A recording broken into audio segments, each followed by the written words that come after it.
तो ओडिशा की सत्ता में 24 साल बाद बड़ा फेरबदल हुआ। लंबे इंतजार के बाद भाजपा प्रदेश में सरकार बनाने जा रही है। प्रधानमंत्री और अन्य वरिष्ठ नेताओं के साथ 12 जून को शपथ ग्रहण समारोह में शामिल होंगे। शपथ ग्रहण समारोह से पहले भुवनेश्वर के शपथ मैदान में भूमि पूजन की तैयारियां शुरू हो गई हैं। इन तैयारियों को लेकर भाजपा नेता से खास बात की है हमारे संवाददाता ने। आइए आपको सुनवाते हैं। 12 जून को प्रधानमंत्री नरेंद्र मोदी ओडिशा की धरती पर पधार रहे हैं। 24 साल बाद यहां भगवा झंडा लहरा रहा है और इसी के क्रम में यहां मुख्यमंत्री की शपथ होगी और इस कार्यक्रम में प्रधानमंत्री का कार्यक्रम बना हुआ है। अभी हमारे साथ विजयपाल सिंह तोमर भारतीय जनता पार्टी के प्रभारी हैं ओडिशा के। सर, आज आपने पूजा पाठ की है और एक जो सांस्कृतिक समृद्धता और जो हमारे रीति रिवाज होते हैं उनके जरिए इस कार्यक्रम का शुभारंभ करने की एक नई नींव हुई है। क्या कहेंगे, कार्यक्रम क्या है और आज जो पूजा पाठ की इसका क्या मकसद है? देखिए, इसे भूमि पूजन कहते हैं। जो कार्यक्रम होता है उसकी शुरुआत यहीं से शुरू होती है। तो आज ये इस कार्यक्रम के लिए भूमि पूजन हुआ है।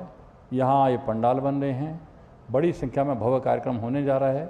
माननीय प्रधानमंत्री जी सहित वरिष्ठ मंत्री, कई मुख्यमंत्री और यहाँ के एमएलए, एमपी, उनके वीआईपी, साधु संत, ये सब यहाँ उपस्थित रहेंगे। अगर बात करें प्रधानमंत्री जी के कार्यक्रम का, तो यहाँ उड़ीसा में उनका आगमन कितने बजे होगा? क्या कोई रोड शो का कार्यक्रम है और वेन्यू पे कितने बजे? अभी मिलिट्री प्रोग्राम नहीं है, वहीं उनका भव्य स्वागत किया जाएगा एयरपोर्ट पर और फिर यहाँ कार्यक्रम में रहेंगे ही।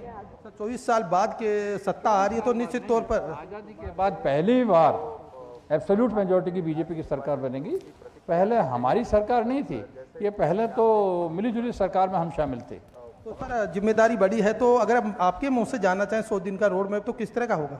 निश्चित रूप से जितनी संकल्प पत्र में हमने कहा है वो मैं यहाँ का उड़ीसा का संकल्प पत्र है और किसी स्टेट का और केंद्र का, उन सबको शुरू में ही पूरा करने का हम शुरुआत करेंगे। चाहे वो हमारा 3100 रुपये धान का मूल्य देने की बात हो या यहाँ सुभद्रा योजना की बात हो, इन सबको लागू करने का काम, लेकिन मुझे आशा है पहली बैठक में ही वो निर्णय करेंगे। तो थे भारतीय जनता पार्टी के ओडिशा से प्रभारी विजयपाल सिंह तोमर, जिनका मानना है कि प्रधानमंत्री नरेंद्र मोदी के आगमन को लेकर जनता मैदान में न केवल पूरी तैयारियां चल रही है, बल्कि नई सरकार के स्वरूप और गठन के बाद प्रदेश के विकास के लिए किस तरह नए आयाम स्थापित होंगे, इसको लेकर पूरा चिंतन मनन और बैठक भी हो रही है। मेरे से कैमरामैन जगमोहन प्रधान के साथ में ओपी यादव, डीडी न्यूज, जनता मैदान, भुवनेश्वर। और भुवनेश्वर से ही जुड़ रहे हैं हमारे संवाददाता ओपी यादव। ओपी, आपसे जानना चाहेंगे